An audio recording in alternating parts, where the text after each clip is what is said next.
United Kingdom. Chapter 41. Mrs Bold confides her sorrow to her friend Miss Stanhope. When Mrs Bold came to the end of the walk and faced the lawn, she began to bethink herself what she should do. Was she to wait there till Mr Slope caught her, or was she to go in among the crowd with tears in her eyes and passion in her face? She might in truth have stood there long enough, without any reasonable fear of further immediate persecution from Mr Slope, but we are all inclined to magnify the bugbears which frighten us.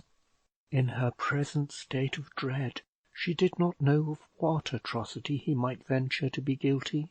Had any one told her a week ago that he would have put his arm round her waist at this party of Miss Thorne's, she would have been utterly incredulous.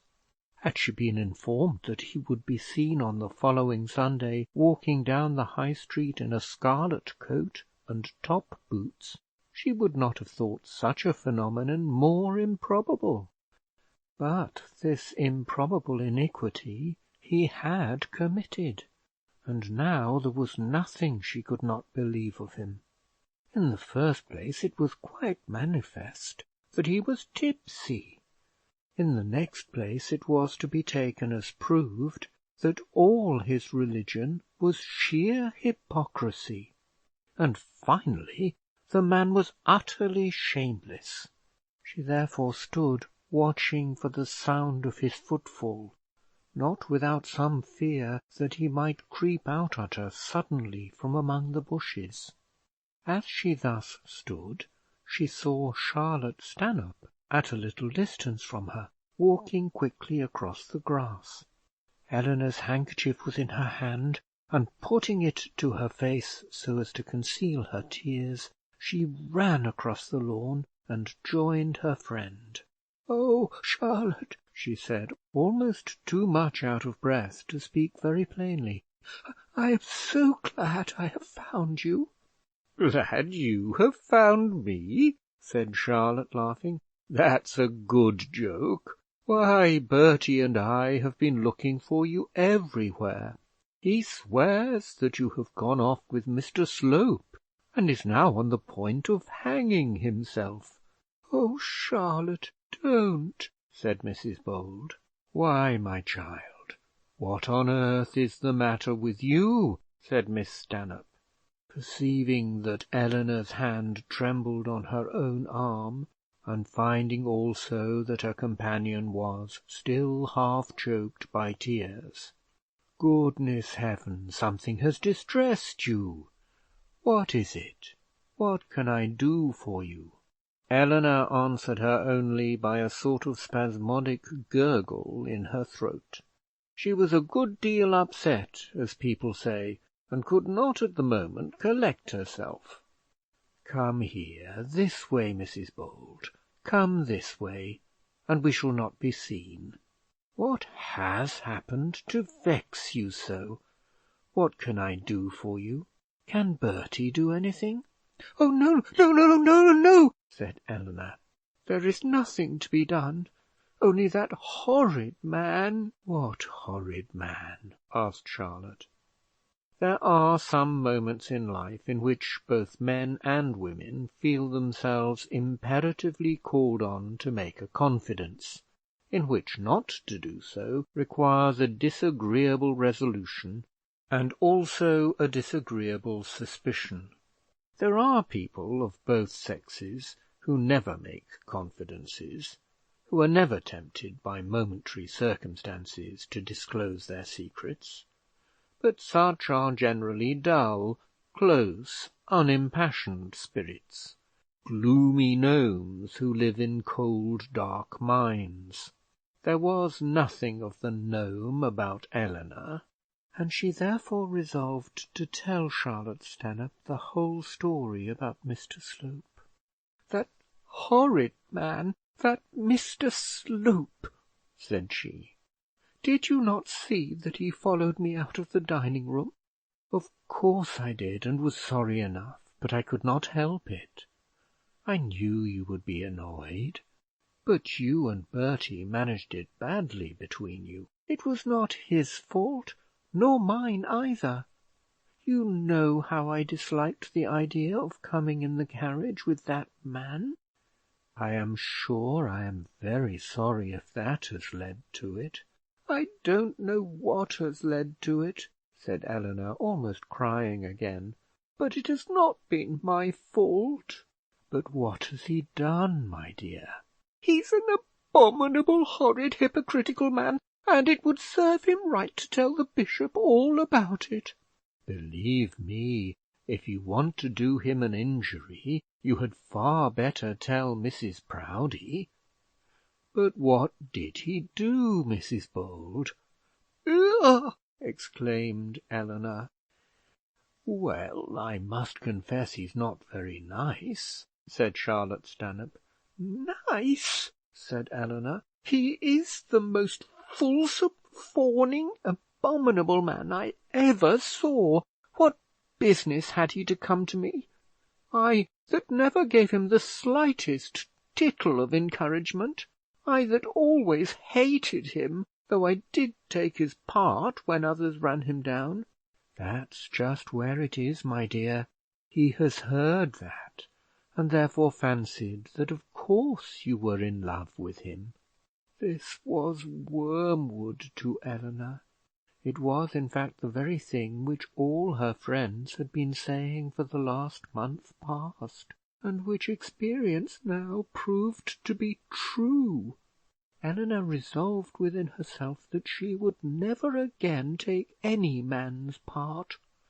The world, with all its villainy and all its ill nature, might wag as it liked, she would not again attempt to set crooked things straight.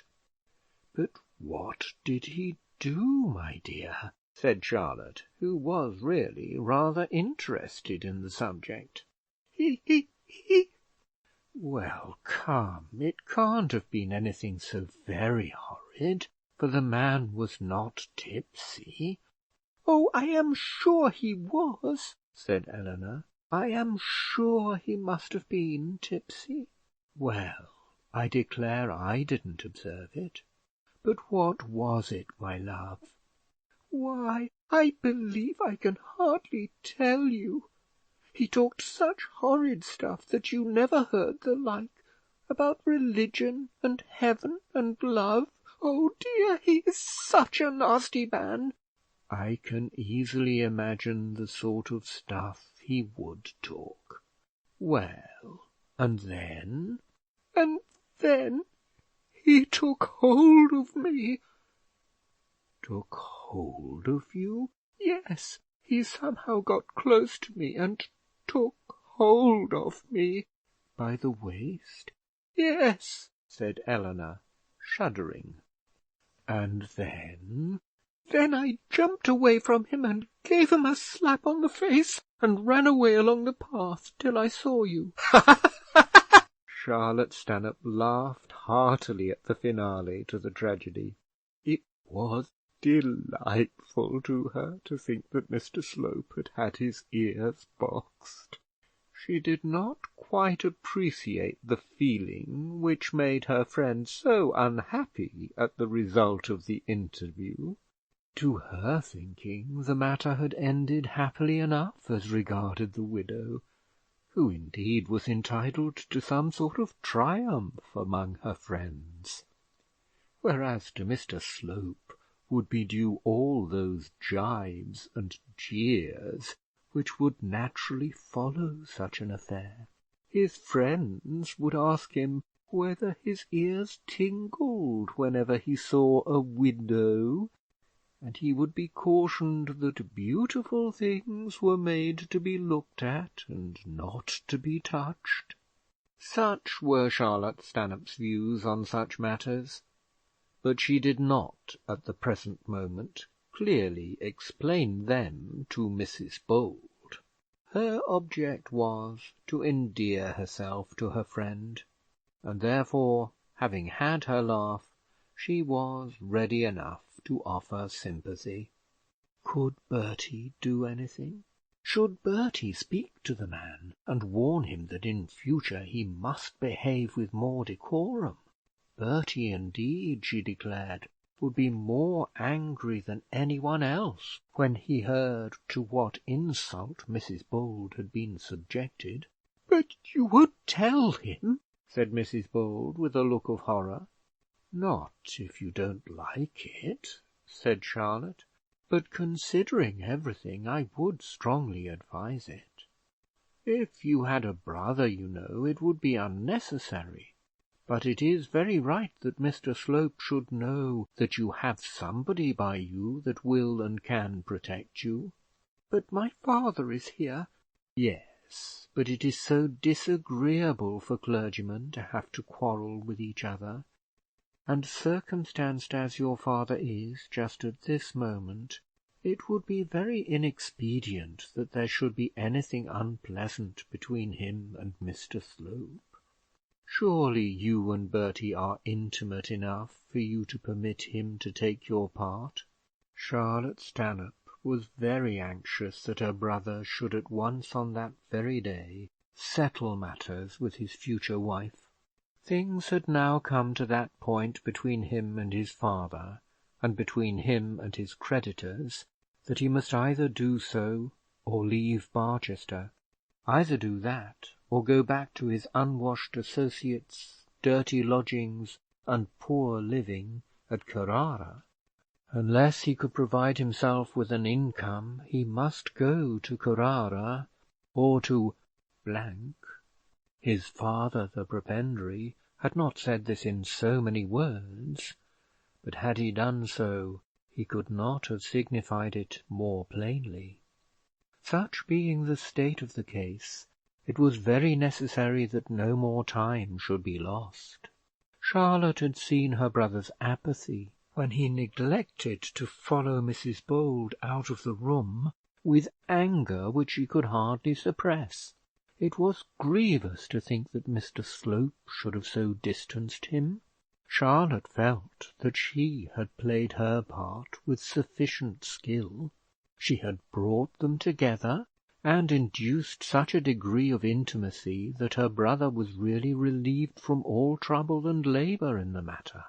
And moreover, it was quite plain that Mrs Bold was very fond of Bertie, and now it was plain enough also that he had nothing to fear from his rival Mr Slope. There was certainly an awkwardness in subjecting Mrs Bold to a second offer on the same day. It would have been well, perhaps, to have put the matter off for a week. Could a week have been spared? But circumstances are frequently too peremptory to be arranged as we would wish to arrange them, and such was the case now. This being so, could not this affair of Mr Slope's be turned to advantage? Could it not be made the excuse for bringing Bertie and Mrs Bold into still closer connection, into such close connection that they could not fail to throw themselves into each other's arms? Such was the game which Miss Stanhope now, at a moment's notice, resolved to play, and very well she played it. In the first place, it was arranged that Mr Slope should not return in the Stanhopes' carriage to Barchester. It so happened that Mr Slope was already gone, but of that, of course, they knew nothing. The signora should be induced to go first, with only the servants and her sister, and Bertie should take Mr Slope's place in the second journey. Bertie was to be told in confidence of the whole affair, and when the carriage was gone off with its first load, Eleanor was to be left under Bertie's special protection, so as to ensure her from any further aggression from Mr Slope. While the carriage was getting ready, Bertie was to seek out that gentleman, and make him understand that he must provide himself with another conveyance back to Barchester. Their immediate object should be to walk about together in search of Bertie. Bertie, in short, was to be the Pegasus on whose wings they were to ride out of their present dilemma. There was a warmth of friendship and cordial kindliness in all this that was very soothing to the widow, but yet, though she gave way to it, she was hardly reconciled to doing so. It never occurred to her that now that she had killed one dragon, another was about to spring up in her path. She had no remote idea that she would have to encounter another suitor in her proposed protector, but she hardly liked the thought of putting herself so much into the hands of young Stanhope. She felt that if she wanted protection, she should go to her father. She felt that she should ask him to provide a carriage for her back to Barchester. Mrs. Clantantram, she knew, would give her a seat. She knew that she should not throw herself entirely upon friends whose friendship dated, as it were, but from yesterday. But yet she could not say no to one who was so sisterly in her kindness, so eager in her good nature, so comfortably sympathetic as Charlotte Stanhope. And thus she gave way to all the propositions made to her. They first went into the dining room, looking for their champion, and from thence to the drawing room. Here they found Mr. Arabin still hanging over the signora's sofa, or rather they found him sitting near her head, as a physician might have sat had the lady been his patient. There was no other person in the room. The guests were some in the tent, some few still in the dining room, some at the Bows and Arrows, but most of them walking with Miss Thorne through the park, and looking at the games that were going on. All that had passed and was passing between Mr. Arabin and the lady it is unnecessary to give in detail. She was doing with him as she did with all others. It was her mission to make fools of men, and she was pursuing her mission with Mr. Arabin. She had almost got him to own his love for Mrs. Bold, and had subsequently almost induced him to acknowledge a passion for herself. He, poor man, was hardly aware what he was doing or saying, hardly conscious whether he was in heaven or in hell. So little had he known of female attractions of that peculiar class which the signora owned, that he became affected with a kind of temporary delirium when first subjected to its power. He lost his head rather than his heart, and toppled about mentally, reeling in his ideas, as a drunken man does on his legs. She had whispered to him words that really meant nothing, but which, coming from such beautiful lips and accompanied by such lustrous glances, seemed to have a mysterious significance, which he felt, though he could not understand. In being thus besirened, Mr. Arabin behaved himself very differently from Mr. Slope. The signora had said truly that the two men were the contrasts of each other, that the one was all for action, the other all for thought. Mr. Slope, when this lady laid upon his senses the overpowering breath of her charms, immediately attempted to obtain some fruition, to achieve some mighty triumph. He began by catching at her hand, and progressed by kissing it. He made vows of love, and asked for vows in return. He promised everlasting devotion, knelt before her, and swore that, had she been on Mount Ida, Juno would have had no cause to hate the offspring of Venus. But Mr. Arabin uttered no oaths, kept his hand mostly in his trousers pocket, and had no more thought of kissing Madame Neroni than of kissing the Countess de Courcy. As soon as Mr Arabin saw Mrs Bold enter the room, he blushed and rose from his chair. Then he sat down again, and then again got up. The signora saw the blush at once, and smiled at the poor victim, but Eleanor was too much confused to see anything. "Oh, Madeline," said Charlotte, "I want to speak to you particularly. We must arrange about the carriage, you know." And she stooped down to whisper to her sister. Mr Arabin immediately withdrew to a little distance, and as Charlotte had in fact much to explain before she could make the new carriage arrangement intelligible, he had nothing to do but to talk to Mrs Bold. "We have had a very pleasant party," said he, using the tone he would have used had he declared that the sun was shining very brightly, or the rain falling very fast. "Very," said Eleanor, who never in her life had passed a more unpleasant day. "I hope Mr Harding has enjoyed himself." "Oh yes, very much," said Eleanor, who had not seen her father since she parted from him soon after her arrival. "He returns to Barchester to-night, I suppose?" "Yes, I believe so. That is, I think he is staying at Plumstead." "Oh, staying at Plumstead," said Mr Arabin. "He came from there this morning. I believe he is going back. He didn't exactly say, however."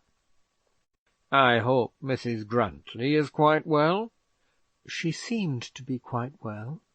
She is here, that is, unless she has gone away."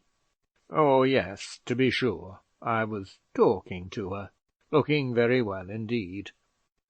Then there was a considerable pause, for Charlotte could not at once make Madeline understand why she was to be sent home in a hurry without her brother. "Are you returning to Plumstead, Mrs Bold?" Mr Arabin merely asked this by way of making conversation, but he immediately perceived that he was approaching dangerous ground. "No," said Mrs Bold very quietly, "I am going home to Barchester." "Oh, yes, I had forgotten that you had returned." And then Mr Arabin, finding it impossible to say anything further, stood silent till Charlotte had completed her plans, and Mrs Bold stood equally silent, intently occupied, as it appeared, in the arrangement of her rings. And yet these two people were thoroughly in love with each other, and though one was a middle-aged clergyman, and the other a lady at any rate past the wishy-washy bread-and-butter period of life, they were as unable to tell their own minds to each other as any Damon and Phyllis, whose united ages would not make up that to which Mr Arabin had already attained. Madeline Neroni consented to her sister's proposal, and then the two ladies again went off in quest of Bertie Stanhope. End of chapter 41. Recording by Nick Whitley, Purley, United Kingdom.